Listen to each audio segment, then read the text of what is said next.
Shalom teman-teman. Video kali ini kita akan membahas materi tentang gereja sebagai paguyuban orang beriman.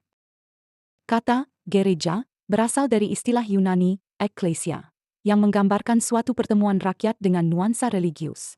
Dalam konteks ini, gereja bukan hanya sekadar bangunan, tetapi juga merupakan kumpulan umat yang merindukan kebersamaan dalam iman kepada Allah. Gereja memainkan peran vital dalam memperkuat hubungan antar anggota komunitas, serta sebagai tempat pengembangan spiritual dan moral. Lebih dari itu, kata ini sering digunakan untuk merujuk pada bangsa Israel yang, dalam keyakinan iman, dipanggil oleh Allah untuk menjadi umat-Nya. Dalam perjalanan sejarah, gereja telah menjadi pilar dalam membangun etika, nilai-nilai, serta jati diri bangsa. Kemudian kata eklesia diterjemahkan dalam bahasa Portugis menjadi igreja. Kata igreja inilah yang kemudian dalam bahasa Indonesia menjadi gereja.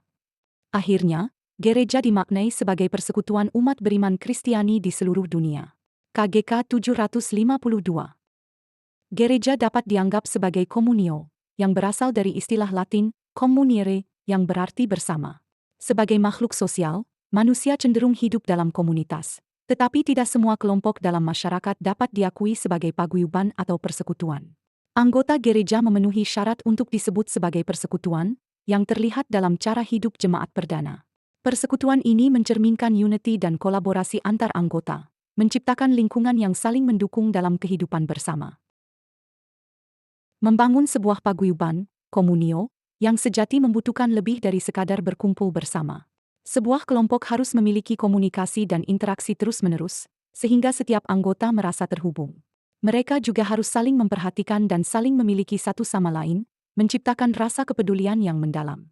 Selain itu, saling memberi dan saling mendukung juga sangat penting untuk menguatkan ikatan mereka.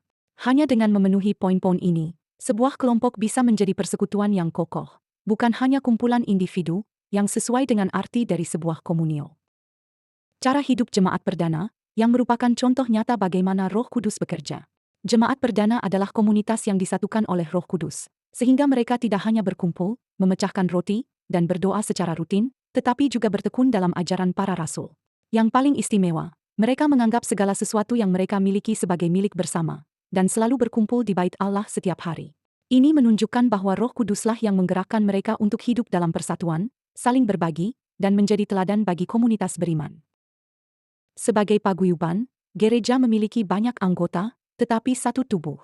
Kesatuan ini tidak menghapus perbedaan anggota dan tugasnya. Anggota gereja Katolik terdiri dari kaum klerus tertahbis yang terdiri dari episkopat atau uskup, presbiterat atau imam, dan diakonat atau diakon. Tugas utama mereka adalah pelayanan rohani dan menguduskan gereja melalui perayaan-perayaan sakramen. Kaum hidup bakti biarawan-biarawati yang terdiri dari tarekat religius dan tarekat sekular.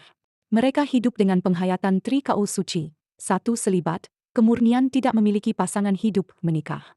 2. Kemiskinan, melepaskan segala harta milik dan hidup dalam biara. 3. Ketaatan, taat pada pemimpin, bisa uskup ataupun pemimpin tarekat. Mereka tergabung dalam komunitas, tarekat, atau kongregasi tertentu. Mereka membaktikan diri untuk mewartakan kabar gembira dalam pelayanan pendidikan, medis, rumah-rumah retret, dan lain-lain. Kaum awam, yang mengemban tugas perutusan dalam gereja dan dunia sesuai kehendak Allah yakni mengelola tata dunia dengan nilai Kristiani. Di antara kaum awam ada yang menikah dan ada yang tidak menikah, selibat. Sekian materi pada video kali ini. Terima kasih. Sampai jumpa di pembelajaran berikutnya. Tuhan memberkati.